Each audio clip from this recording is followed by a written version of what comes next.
Hi friends, welcome to రేమచ్చ YouTube channel. Champion trophy 2025లో ఫైనల్లో వచ్చేసరికి భారత్తోని న్యూజిలాండ్ అయితే తలపడబోతుంది.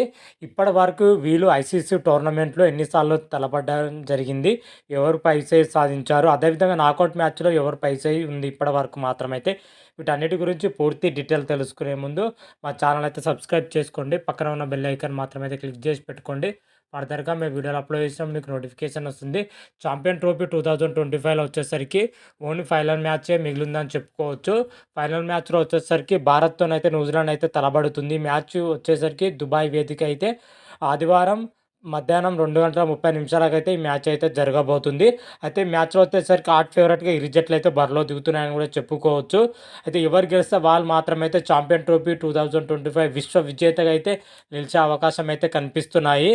ఇప్పటి వరకు ఐసీసీ ఈవెంట్లో వచ్చేసరికి ఇరు జట్ల మధ్య 12 మ్యాచ్లు అయితే జరిగాయి. 12 మ్యాచ్ల్లో చూసుకుంటే భారత్ 6 మ్యాచ్లు గెలవగా న్యూజిలాండ్ వచ్చేసరికి 6 మ్యాచ్లు అయితే గెలవడం జరిగింది. సమతూకంతో అయితే ఉందని చెప్పుకోవచ్చు. అదేవిధంగా నాకౌట్ మ్యాచ్లో వచ్చేసరికి ఇప్పటి వరకు వీళ్ళిద్దరు ఎన్నిసార్లు తలపడ్డారంటే 4 సార్లు అయితే వీళ్ళిద్దరైతే తలపడడం జరిగింది. నాకౌట్ మ్యాచ్లో వచ్చేసరికి 2000లో వచ్చేసరికి ఛాంపియన్ ట్రోఫీ ఫైనల్లో తలపడింది. అదేవిధంగా 2019లో 2023లో వచ్చేసరికి వన్డే ప్రపంచ కప్ సెమీఫైనల్లో అయితే తలపడడం జరిగినాయి.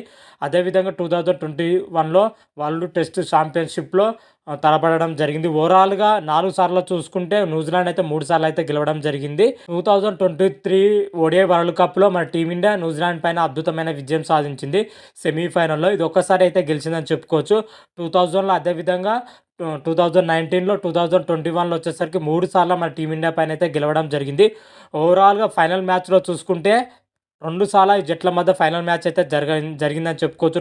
2000లో వచ్చేసరికి ఛాంపియన్ ట్రోఫీ ఫైనల్ జరిగింది. అప్పుడు ఆ ఫైనల్లో వచ్చేసరికి భారత్ని అయితే ఓడించడం జరిగింది న్యూజిలాండ్ మాత్రమైతే. అదేవిధంగా వరల్డ్ టెస్ట్ ఛాంపియన్ 2021లో కూడా భారత్ని అయితే ఓడించడం జరిగింది న్యూజిలాండ్ మాత్రమైతే.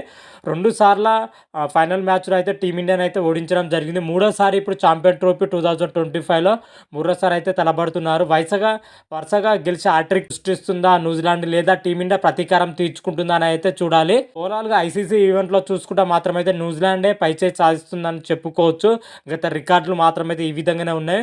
మరి గత రికార్డులు చూస్తుంటే మన టీమిండియా కొంచెం భయపడ్డా కానీ ప్రజెంట్ టీమిండియా ప్రదర్శన మాత్రమైతే నెక్స్ట్ లెవెల్లో ఉందని కూడా చెప్పుకోవచ్చు. ఈసారి ఎట్టి పరిస్థితుల్లో కూడా ఛాంపియన్ ట్రోఫీ 2025లో టీమిండియా విశ్వ విజేత నిలిచే అవకాశం అయితే ఎక్కువ కనిపిస్తున్నాయి. న్యూజిలాండ్ జట్టు కంటే టీమిండియా కొంచెం మెరుగ్గా బలంగా ఉంది కాబట్టి గెలిచే అవకాశాలు ఉన్నట్లయితే చాలామంది క్రికెట్ అనలిస్టులు అయితే చెప్పడం జరిగింది. మరి చూద్దాం, వాళ్ళు చెప్పినట్టుగా ఛాంపియన్ ట్రోఫీ 2025లో టీమిండియా గెలుస్తుందా లేదా అనేది అయితే చూడాలి. మరి ఎవరు గెలుస్తారు అనేది అయితే మార్చి 9న మ్యాచ్ అయితే జరగబోతుంది. అప్పుడు క్లియర్ కట్గా అయితే తెలిసిపోతుంది. అప్పుడు ఏ జట్టు గెలుస్తుంది, ఏ జట్టు ఓడిపోతుంది అనేది అప్పటి వీడియోలో మనం క్లియర్ కట్గా అయితే తెలుసుకుందాం. అంతవరకు మీకు ఈ వీడియో కానీ నచ్చినట్టయితే లైక్ చేయండి, షేర్ చేయండి.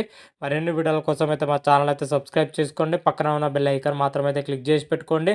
ఫర్దర్గా మేము వీడియోలు అప్లోడ్ చేసాం, మీకు నోటిఫికేషన్ వస్తుంది. హర హర మహాదేవ్, శంభో శంకర. Thank you.